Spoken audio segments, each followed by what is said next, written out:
Hello all, I'm Sai and you're watching The Book Dragon. In today's video, I'm bringing to you my answers for the questions in the TMI vs TID book tag. If you didn't know, TMI stands for the Mortal Instruments and TID stands for the Infernal Devices.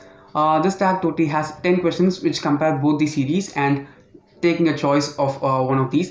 And I'm going to just note down some points which series ends at the last in order to be calculated. Let's just see, and it has totally 10 questions. And this video will have spoilers for both the Mortal Instruments and the Infernal Devices. Without any further ado, let's get into the questions. Question number 1. Favorite main character, Clary or Tessa?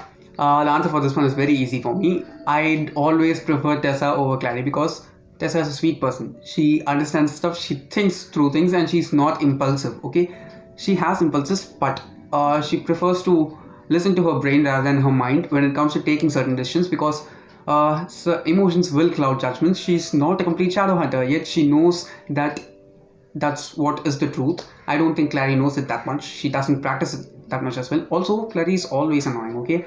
I should say, after my reread, Clary is my least favorite of all the 6 main characters from the Mortal Instruments, and Tessa is definitely my second most favorite after Gem. In the love triangle, I'm sure that Tessa is the most common favorite for all the people because most of the things what happens is the one person in the love triangle doesn't end up with the right person towards the end, but she does end up with the right people, and the love that she shares with both Gem and Will equally, it just shows how pure she is. I just love Tessa for that itself. Also, apart from that, she's not at all annoying. She's such a sweetheart. Question number 2.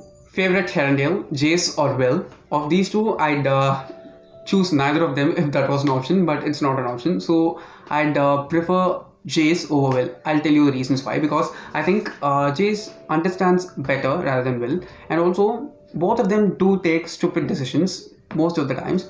I think Jace does it in a better way, okay? Also, he's just been through a lot. Compared to what the things Jace has been through, Will has not even gone through half the stuff. I think Will and Alec, they are a bit similar to each other, including the appearance. Their stories also come something that is very similar to each other. But I'd always prefer Jace over Will because Will just seemed like a brat most of the time. I didn't like Jace also for the first time when I read the entire series, and the second time also I didn't like him in City of Bones. But from City of Ashes, I just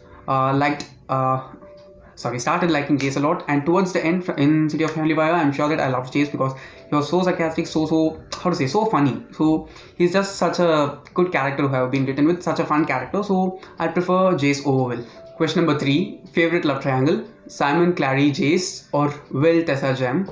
I think this is a really stupid question. It's not been found perfectly because Jace, Simon and Clary, they are not a love triangle. Jace and Clary are a couple, and Simon is Clary's friend and Jace's friend, okay? And he has a better person rather than compared to these two people, Isabelle Lightwood. So it's not at all a love triangle. But when it comes to Gem, Tessa and Will, they are the perfect love triangle, okay?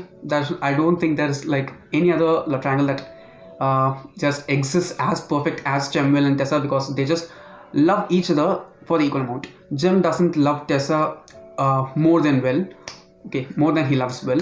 Also, Will doesn't love Tessa more than he loves Gem. Also, Tessa doesn't love neither Gem nor Will more than the other because they just love each other for the equal amount and they are ready to do anything for the goodness of the other two. I think that's what makes that love triangle the best, and I think that's why all of us, we just ship them as a love triangle rather than just a couple in any way. So for that, obviously, when it comes to love triangle, if you compare any other series with me until now that I've read, I'd always prefer the Infernal Devices because that love triangle of Gem, Will and Tessa, it's the best. Question number 4. Better villain, Jonathan or the Magister? If you ask me who's an intelligent villain, who's more intelligent, I'd say the Magister because one of the main things which I expect for every villain to have is that you cannot just go flamboyantly and say that I'm the villain, I'm going to kill you, I'm going to do stuff to you. Jonathan always does that, but the Magister doesn't at all. He doesn't even let people know that he exists, yet he just slays them and kills them. He just executes his plan in the best way. But Jonathan is not like that. He likes to do everything in an even open way so that the world knows his power, okay? The Shadowhunters know his power. Also, I do think that Jonathan is a stronger and even more favorite villain for me because he has a really good side. The Magister doesn't. Also, one thing which I like about Jonathan is that While he does evil, he does it for himself and he does it on his own. But the Magister has a huge army of machines, okay? He trusts machines over human beings or demons, okay? So that's a stupid decision, so I'm going to give this to Jonathan. Question number 5. The Dark Army or the Clockwork Army? Which army is better or even more gruesome when it comes to the antagonist side? I prefer the Clockwork Army because humans fighting against humans, it's a really normal thing.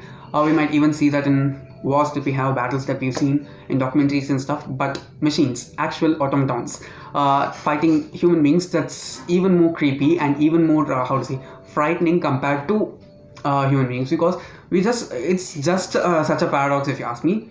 It's 2007, the 21st century, okay, and here we see humans fighting against humans, and in the Infernal devices, it's in the 1800s, 17th century, 17th century, and 19th century, and in that time we see human beings, that is Nephilim, who are also human beings, fighting against machines, okay. It's such a contrast thing to see, and I just prefer the Clockwork Army over the Dark Army because it's even more terrifying. Number 6, better first book, City of Bones or Clockwork Angel? This is a very easy answer for me, okay, and I'm going to always select Clockwork Angel over City of Bones because I've read Clockwork Angel just once, but I've read City of Bones twice. Both the times that I read City of Bones, it was tough to get through because it was not that greatly written, mainly because it was Cassie's first book. So obviously any author's first book is not their best book, right? And also when she came to Clockwork Angel, she had already written 3 books and she had started on with a new series. Also, I think when it comes to Cassie's series, the setup of England works better than the setup of New York. She is American, but I think she writes the Shadowhunter world better when it comes to the UK, and I just liked it a lot. Okay, it was more fun to read the Infernal devices rather than the Mortal Instruments, mainly because the setup was even perfect and the writing was far better. Okay, I like the characters equally. I don't at all say anything less about the Mortal Instruments characters. Actually, I like the Mortal Instruments characters more than the Infernal devices characters. Okay, they are that much precious to me, but I'd always prefer Clockwork Angel over City of Bones. Question number 7, better female sidekick, Isabelle Lightwood or Cecily Herondale? This is a really stupid question and a stupid phrasing, okay? First of all, Isabelle Lightwood is not at all a sidekick. She is one of the main characters and she is one of the best characters. I think she is the best female character ever written in both the series put together, if you ask me personally, because she's just awesome. Just awesome. I cannot say any other word better than that thing. Also, this is a very easy choice for me because you all obviously know my answer. I prefer Isabelle Lightwood over any other female characters from all the 9 books put together. Okay, if you compare, Tessa and Isabelle, I'm going to obviously select Isabelle. If you compare anyone with Isabelle, I'm obviously going to select Isabelle because she's better in every way rather than any other person. Okay, she's a really awesome person. She's a really good person. That's what I like about her.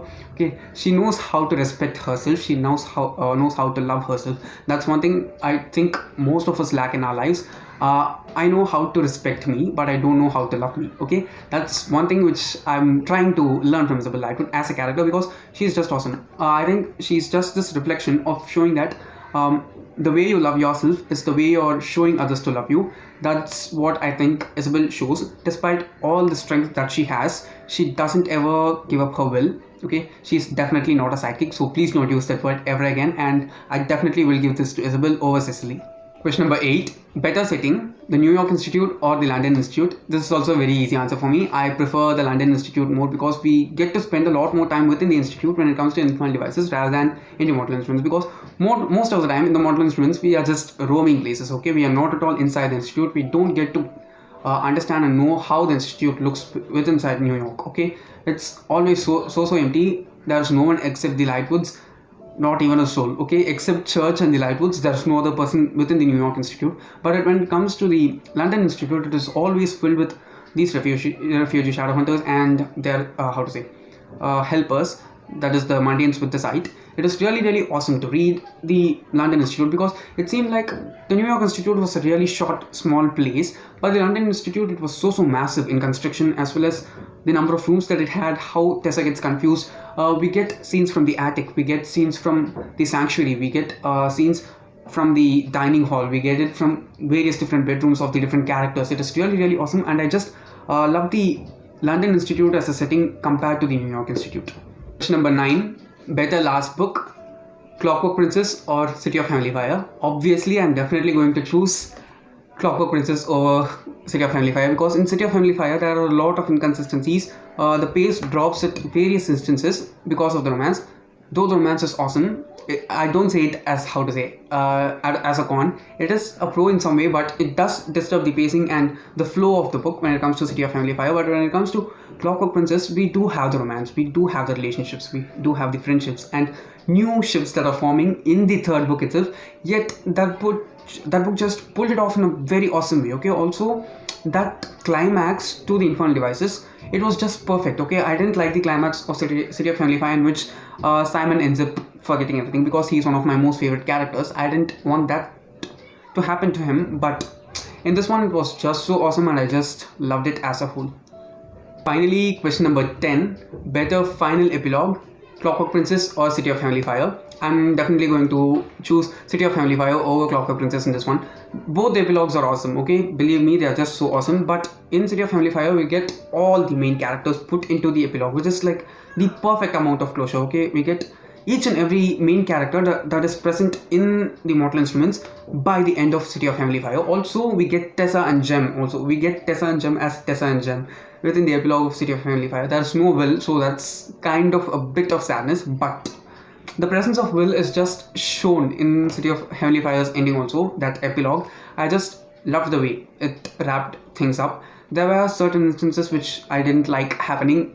Just to quote it again, Simon forgetting everything and just being triggered the memories and such. It was not an ending which I liked. Yet, if you ask me, of these two, City of Heavenly Fire was executed better as a final epilogue. I do love the Clockwork Angel epilogue also, okay? It's the most satisfying thing that I've read this year. Yet, I'm going to give it to City of Heavenly Fire because I think if it just wraps things up perfectly, just like Clockwork Princess did, it is beautiful, it gives a closure. But there are not many things to expect further on. But when it comes to City of Heavenly Fire, there are like many loose ends. Okay, many loose ends. Magnus and Alec have just gotten back together. Clary and Jace have finally got into their serious relationship. Jocelyn is going to marry Luke, and finally, after all these things, Simon and Izzy are going to figure out stuff, and they are going to work out in their relationship, which is everything that I want from the Mortal Instruments. So the final epilogue will definitely go to City of Heavenly Fire. Okay, so totally at last, the Mortal Instruments scored 4 and the Infernal Devices scored 6 out of 10 of the 10 questions, and clearly the Infernal Devices is the winner for this tag. But I do love both the series equally. If I didn't love the series, I would not have reread 6 books at a stretch. Okay, please remember that one first.